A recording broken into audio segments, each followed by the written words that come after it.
Smart Ahmednagar news. अखंड महाराष्ट्राचे आराध्यदैवत श्रीमंतयोगी छत्रपती शिवाजी महाराजांचे 12 गड किल्ले झळकले। युनेस्कोच्या जागतिक वारसा यादीत छत्रपती शिवाजी महाराजांच्या 12 गड किल्ल्यांना जागतिक वारसाचा दर्जा मिळाला आहे। रायगड, राजगड, प्रतापगड, शिवनेरी, सिंधुदुर्ग, विजयदुर्ग, सुवर्णदुर्ग, पन्हाळा, लोहगड, सालेर, खांदेरी, जिंजी ही 12 किल्ल्यांची नावे युनेस्कोच्या जागतिक वारसा यादीत झळकली आहेत। ही केवळ शिवप्रेमींसाठी महाराष्ट्रासाठी नव्हे तर संपूर्ण देशासाठी अभिमानाची बाब आहे।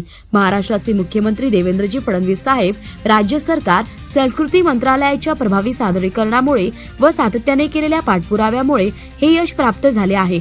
मराठी अस्मितेचा हा ऐतिहासिक क्षण आज शनिवार दिनांक 12 जुलै 2025 रोजी रुई गावातील श्री विठ्ठल रुक्मिणी मंदिर या ठिकाणी सायंकाळी 8 वाजता साजरा करण्यात आला। यावेळी सर्वप्रथम पुष्पहार घालून श्री छत्रपती शिवाजी महाराजांच्या प्रतिमेचे पूजन करण्यात आले आणि त्यानंतर उपस्थित असलेल्या सर्वांनी छत्रपती शिवाजी महाराजांच्या प्रतिमेचे दर्शन घेऊन विनम्र अभिवादन केले। प्रतिनिधी राजू पाळेकर।